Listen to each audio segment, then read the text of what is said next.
Hello everyone, I am सुगम। Welcome back. तो कैसे हो आप सब? आई होप आप सब अच्छे होंगे। स्वागत है आप सभी का आपके अपने एसपी स्टडी यूट्यूब चैनल पर। तो गाइस, आज हम आपके लिए लेकर आए हैं कूलॉम का नियम। एक बार आप इस वीडियो को पूरा देख लीजिए। कूलॉम का नियम आप कभी भी नहीं भूलोगे। इस तरह से आज मैं आपको सिखाऊंगी कूलॉम का नियम है क्या, कूलॉम के नियम की परिभाषा क्या हो जाएगी, इसका सूत्र क्या होता है। तो पूरा कुछ आज हम समझने वाले हैं। तो वीडियो आपको पूरा देखना है, वीडियो को आप बिल्कुल भी स्किप ना करें, ठीक है।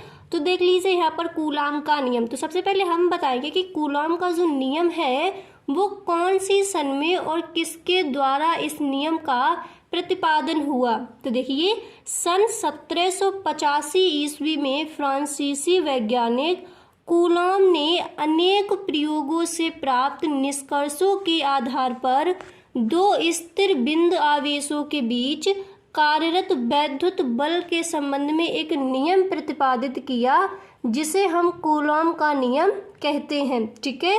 फ्रांसीसी वैज्ञानिक कूलॉम ने इस नियम को प्रतिपादित किया। और देखिए, दो स्थिर बिंदु आवेशों मतलब दो स्थिर, इस तरह से अभी आगे पूरा हम आपको बताएंगे, यहाँ पर भी समझ लीजिए। दो स्थिर बिंदु आवेशों के मध्य कार्यरत जो आपका वैद्युत बल है, इसके संबंध में एक नियम प्रतिपादित किया, जिसे हम कूलॉम का नियम कहते हैं। इतना आपको समझ में आ गया। इस नियम का प्रतिपादन किसने किया और कौन सी सन में हुआ, ओके। अब इसके बाद देखिए, इस नियम के अनुसार, अब यहाँ पर आप देखिए पूरा अच्छे से समझिए।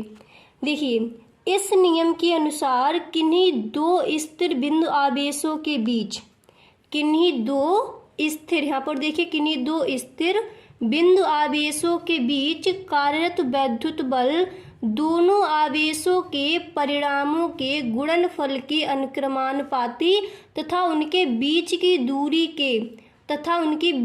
दूरी के वर्ग के व्युत्क्रमानुपाती होता है। इतना देखिए, जो ये आपकी चार लाइनें हैं, ये आप अच्छे से याद कर लीजिए, ठीक है। यही होता है हमारा कूलॉम का नियम, यही हो जाती है इसकी परिभाषा। इसके सूत्र का निगमन कैसे करेंगे वो सारा भी हम आपको बताएंगे, पहले आप इतना सीखो।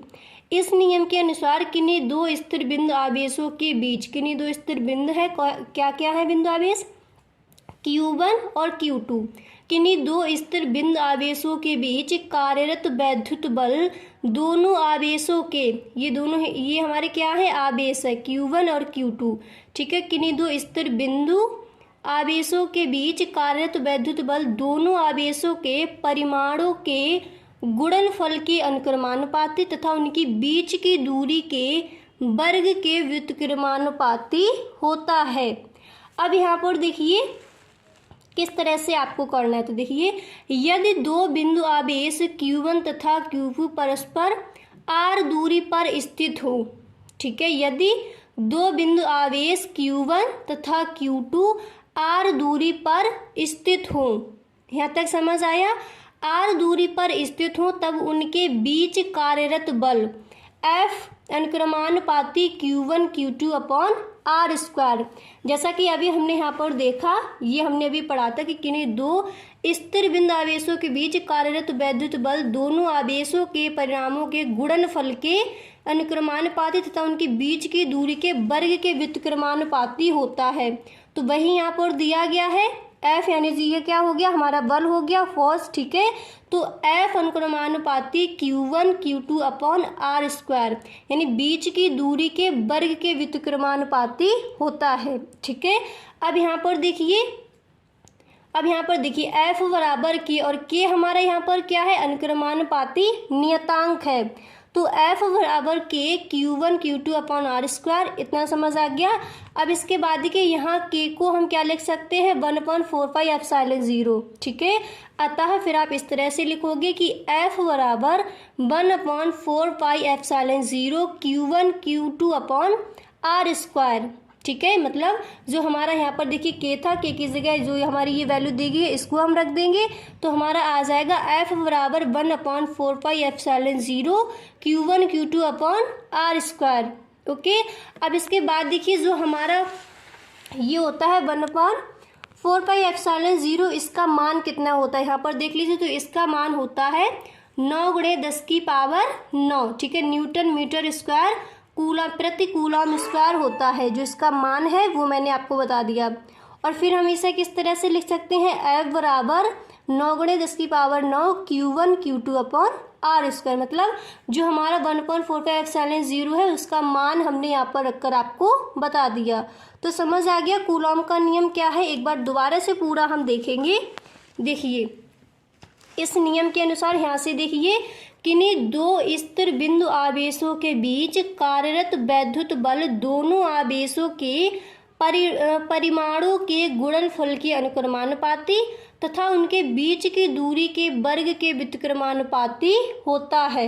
ओके, अब इसके बाद देखिए यदि दो बिंदु आवेश Q1 और Q2 परस्पर r दूरी पर स्थित है, ठीक है, r दूरी है ये यहाँ पर ये स्थित है, ओके, तब उनके बीच कार्यरत वैद्युत बल क्या हो जाएगा, F अनुक्रमानुपाती Q1 Q2 upon R square और F बराबर K Q1 Q2 upon R square.